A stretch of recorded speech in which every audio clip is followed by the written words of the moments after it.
So, ulitin uli, ano? Ayan, sir. Ito, kunyari, orasan to. Ang manual at saka matic, pag ito, ito reference natin, pag ito naka-straight, straight din yan ang gulong pag na-park natin. Pero kung kakabig tayo sa kaliwa, ang reference din natin, parang orasan din to, sir. Pag kinabig natin to, pakaliwa, yan, 11:10. Pag ginano natin, 9 o'clock. So, pag ito ay binaliktad natin pag ganun, 6 o'clock.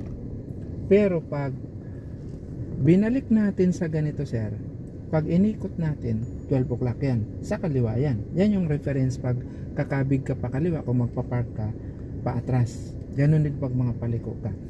Ganon din, sir, sa kanan. Reference mo ulit siya, lagay mo muna to. Kumbaga ito, vertical to. Pag kinabig mo dito sa kanan, 1 o'clock, 2 o'clock, then 3 o'clock. Pag ito naman ay ginilagay mo kanyan, 6 o'clock yan. Mas maganda na ang bawat ikot natin sa mga paliko or paatras, lalo na pag forward tayo, ilagay mo sa 4 o'clock, ganyan, o di kaya 6 o'clock. Pag mga pakanan, tapos i-hold mo ang steering wheel. So, wag mong itutuloy-tuloy. Lagi ka nang mag-hold. So, ganun din naman, kung halimbawa na paatras ka, ipo-full turn right mo lang to, 24 hours, tas hold. Tas pag pinapatras mo, i-hold mo lang siya. Ngayon, pag halimbawa na nandoon ka na paatras, tas papasok ka na, mas maganda na i-full 360 mo pa kaliwa. Pag andoon ka na sa positioning mo. Then, pag nakapag-positioning ka na paatras, mas maganda na kabigan mo to dalawa. Tas hold, tas move forward. Pag magpapark ka paatras. So, yan lang, sir. Ito ngayon ang gagamitin natin dahil paatras tayo, magpark tayo ng parallel parking.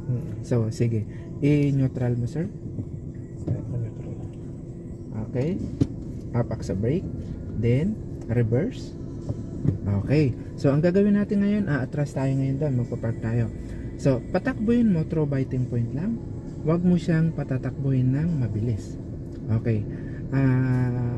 Biting point ka ngayon, sir. Then, pag tumakbo tayo, sige, angat pa ko. Oh, yan. Ikutin mo yan ng isang ikot, 12 hours. Then hold. Okay, hold mo lang yan, ha. So, eto, papalapit na tayo, pumapasok na tayo. Pag itong nguso natin at saka nguso sa nakaparking na yan, pag bago pumantay, sige, atras mo, sir. Ayan, papantay na tayo, di ba? Okay. Pull 360 ka kaliwa. Okay. Sige, mabilis pa. Okay, good. Yan. Then, ito, papasok na tayo, di ba? Kabig mo ngayon dalawa. Isa, dalawa din hold. Then, neutral. First gear.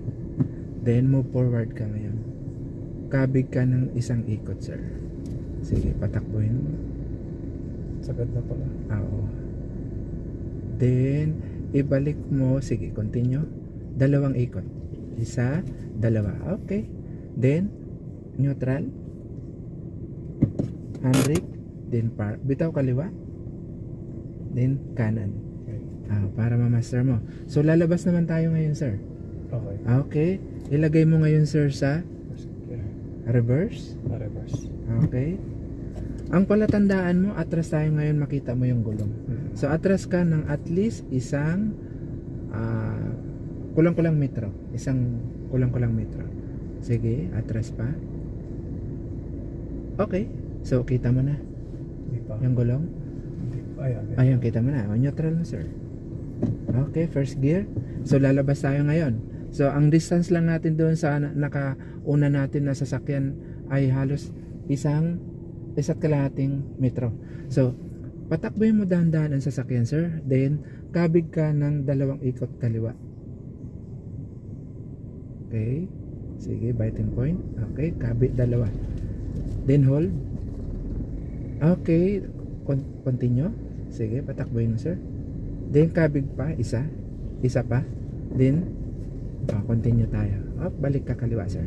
Kaliwa. Okay. Sige, continue. Sige, continue tayo, sir. So, ganun lang. Ayan guys, si sir, pinapark ko po ng parallel parking.